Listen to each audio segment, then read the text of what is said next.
Hello, and welcome to Here Comes the Bride, The Church Begins, devotional number 24. I am Jim Devore, pastor at Cornerstone Church of Littlerock. So glad to have you with us here in California as we have been taking a look through the book of Acts. We are on Acts chapter 10, verse 1. We will actually tackle it today. If you were with us for the last devotional, I started this and rudely stopped it. And in the end, when I realized I could not dare begin to do justice with the amount of time we had left on our devotional.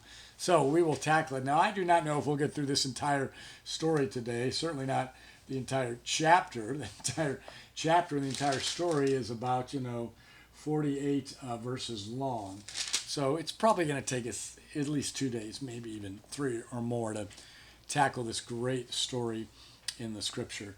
And so we're going to take it bit by bit as we go along. Let's remember our purpose in reading through the book of Acts. We want to just see God, and we want to see his eternal plan and how it works out in history. And then we want to see how he uses the church, how he blesses the church, how he confirms the church to be part of his eternal plan. And finally, we want to see how he operates in the lives of individuals. And so those are kind of the stories we look at as we go along. And this is really a good story to kind of look at all three of those aspects. So we'll try to kind of do that each and every time. All right, Acts chapter 10, verse 1. At Caesarea there was a man named Cornelius, a centurion of what was known as the Italian cohort, a devout man who feared God with all his household, gave alms generously to the people, and prayed continually to God. About the ninth hour of the day, I believe that is about 3 o'clock. Let me take a look at my phone. Yep, 3 p.m. There we go. He saw clearly in a vision an angel of God come in and say to him, Cornelius. And he stared at him in terror and said, What is it, Lord? And he said to him, Your prayers and your alms have ascended as a memorial before God. And now send men to Joppa and bring one Simon who is called Peter. He is lodging with one Simon, a tanner, whose house is by the sea. When the angel who spoke to him had departed, he called 2 of his servants and a devout soldier from among those who attended him, and having related everything to them, he sent them to Joppa. Okay, now this is the beginning of really like a 3 or 4 part story, but we're going to take it as it goes, because in each part we see God working in the lives of individuals, and those individuals responding faithfully without having the entire end of the story. In my life, especially in college, but really it's pretty much my life in general, have often been accused of wanting the product without going through the process. If you just show me the end, and then I'm willing to walk down the trail. Well, God doesn't always dangle the end picture for us. Faith is going through the process, trusting that God ultimately has the best product for us. So let's watch how these individuals tend to do this in these stories. Okay, Acts 10, verse 1. We have a man named Cornelius. He's a centurion, so that means he works as a Roman guard. Okay, centurion means he's over at least 100 men, so he's a man of authority. And the Roman guard he worked over was known as the Italian cohort, so must have been a lot of Italians in that Roman guard. He was a devout man who feared God with all his household. So now we have a Gentile, okay, he's a Roman, a Gentile who fears Jehovah God, okay, and his entire family does, and he's devout. He gives alms generously to the people. So that means he takes care of the poor around him. So here's a Roman guard following Jehovah God and demonstrating that by the way he takes care of poor people around him, giving alms to the people, and he prayed continually to God. So he was a man of great prayer. About the ninth hour of the day, he saw clearly in a vision an angel of God come in and say to him, Cornelius. And he stared at him in terror and said, What is it, Lord? Okay, so it says here, there's a vision of an angel of God, comes in, says to him, Cornelius. He stares and says, What is it, Lord? So he knows it's God speaking to him.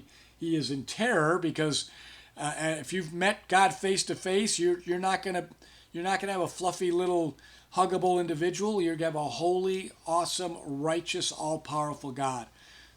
Everybody who meets God face to face in a vision, anywhere in Scripture, ends up being in terror or falling down on their face and worshiping. And so Cornelius is fitting right along with the group. What is it, Lord? And he said to him, Your prayers and your alms have ascended as a memorial before God. And now And now send men to Joppa and bring one Simon who is called Peter. Okay, let me back up and do some clarification here, okay? All right. This angel's talking in the third person, okay? It's identified as an angel of God, all right? And Cornelius responds in terror and says, "What is it, Lord?" He's not calling him God. He's saying, "You are a messenger of God. I am listening to you. What is the message from the Lord?" Okay? Notice, even though he says Lord, he doesn't worship the angel, okay? And so it appears that it continues to be an angel that's here talking to him, because it's going to be referred to as an angel several times, okay? All right. Okay. And so he said to him, "Your prayers," the angel said to him, "your prayers and your alms have ascended as a memorial before God." So your faithfulness is a memorial before God. Isn't that a great thing to know? Sometimes we think, I'm being faithful, but nothing's coming of it. Oh no, much is coming of it. It is a sweet, sweet smelling incense. It's a memorial to God. God receives your faithfulness with great honor and appreciation, even if the world never notices it. Remember, your faithfulness is to God anyways. And so this is a wonderful statement. Remember the statement. Your prayers and your alms have ascended as memorial before God. Have you ever felt like in your prayers, why am I praying this? Why do I ask for God to heal people? Why do I ask for God to intervene? Why do I ask God to be involved? Because the mere fact that you are praying to God is a memorial to God. It's a statement you're making that I honor that. Why do you go and visit a grave? Why do you go to any memorial? Because you believe that it is a marker for some person that actually lived or an event that actually took place. You are remembering fondly the reality of that individual that was either in your life or that event that you're aware of. You are showing great favor and concern and favoritism towards it. Your prayers, besides seeking the aid and help of God, are a statement that you are acknowledging that God is alive and well, and you are glad to be addressing him. Your prayers are a memorial of that fact about God. Okay, verse 5. And now send men to Joppa and bring one Simon who is called Peter. He is lodging with one Simon, a tanner, two Simons in one house, okay, whose house is by the sea. When the angel who spoke to him had departed, he called two of his servants and a devout soldier from among those who attended him. And having related everything to them, he sent them to Joppa. Okay, so now what have we got here? We've got Cornelius, and he has received a vision from the Lord. He's responding to it. He sends two of his servants, so probably his personal servants, and so that they're well taken care of, he sends along one of his own guards, which means his servants aren't going to be hassled along the way, and he sends them as requested to Joppa, and there they're going to find Peter. Now, interesting, I was in Joppa several years ago when I went and visited Israel, and the supposed place where Simon the Tanner was a surprise to me, because I expected kind of this open field area, kind of this village with wandering dirt roads and excuse me, and wandering fields and things. But no, it was a village by the sea, so it was fairly tight and crowded. Cobblestone walkways, and a kind of hilly up and down and up and down, and you go down this little tiny hill, and it levels off just a little bit, and there's like this building that's all kind of stuck together. Excuse me, I just needed to clear my throat there. So here, where I was in Joppa, there's this little, just like this squished kind of apartment in the midst of all this walled, apartments. This really tiny place. And don't let the apartment make you think modern. It was just like a door in a walled area of a very small section of where a whole bunch of sections of living quarters were. And that's where the note they had. Supposedly that was Peter's place in Joppa, kind of squeezed in. Simon the Tanner's place, where Simon Peter was visiting.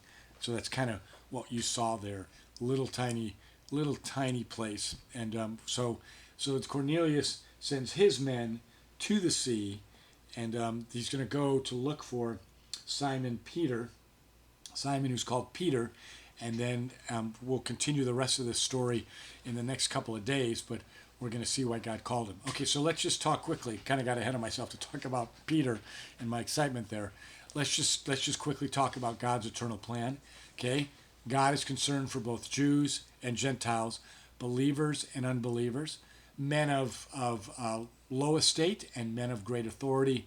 God is no respecter of persons. His eternal plan includes everybody, and He loves faithfulness, and He's honored by faithfulness. And He's going to use the church in Cornelius' life. He's sending Cornelius to the leaders of the church so that he can hear the true gospel and learn how to truly worship. So Cornelius can learn to worship Jehovah God through Jesus Christ, the Son. Okay? And we just get a look at this individual life. What do we learn about God's plan in this individual life is that it doesn't matter who you are or what you do. You're not in too great of a position, nor are you in too low of a position, that God does not want you to come to saving faith through His Son, Jesus Christ. So that's just the beginning of this story. We're going to see how all this pans out over the next couple of days as we continue in our devotion. Here comes the bride, the church begins. Thanks for joining us.